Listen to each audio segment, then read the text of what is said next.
जय शिवराय मित्रांनो, अखेर राशनचे पैसे खात्यामध्ये जमा व्हायला सुरू झालेले आहे। राज्यातील 14 दुष्काळी आणि आत्महत्याग्रस्त जिल्ह्यामधील, ज्याच्यामध्ये मराठवाड्यामधील 8ही जिल्हे, अमरावती विभागातील 5 जिल्हे आणि नागपूर विभागातील वर्धा या जिल्ह्यांचा समावेश आहे। अशा 14 जिल्ह्यातील शेतकऱ्यांना राज्य शासनाच्या माध्यमातून अन्नधान्याऐवजी राशनऐवजी पैसे देण्यासाठी मंजुरी दिलेली आहे, ज्याच्या अंतर्गत प्रति लाभार्थी प्रतिमाह 170 रुपये एवढं अनुदान मानधन दिलं जातं।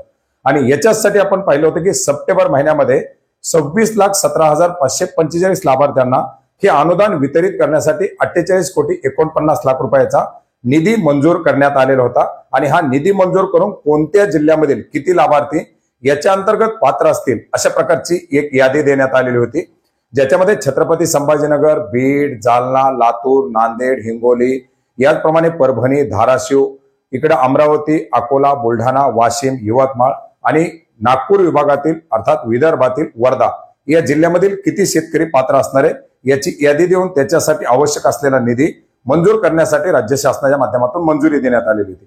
याच्यासाठी किचकट बनलेल्या, कारण हे आता अनुदान कंटिन्यू वितरण होणार आहे, याच्यासाठी काही परवानगी देणं आवश्यक होतं, त्या परवानग्या देण्यात आल्या आणि या सर्व बाबी पूर्ण झाल्यानंतर आता लाभार्थ्यांच्या खात्यामध्ये या प्रतिमाह प्रति लाभार्थी 170 रुपयाच्या मानधनाचं वितरण करायला सुरुवात झालेली आहे, ज्याच्यामुळे आता या 26,17,545 लाभार्थ्यांच्या खात्यामध्ये 48,49,00,000 रुपयाच्या या निधीचं वितरण होणार आहे, ज्याच्यामुळे ऑगस्ट 2025 पर्यंत हे मानधन, हे अनुदान लाभार्थ्यांच्या खात्यामध्ये क्रेडिट केलं जाणार आहे।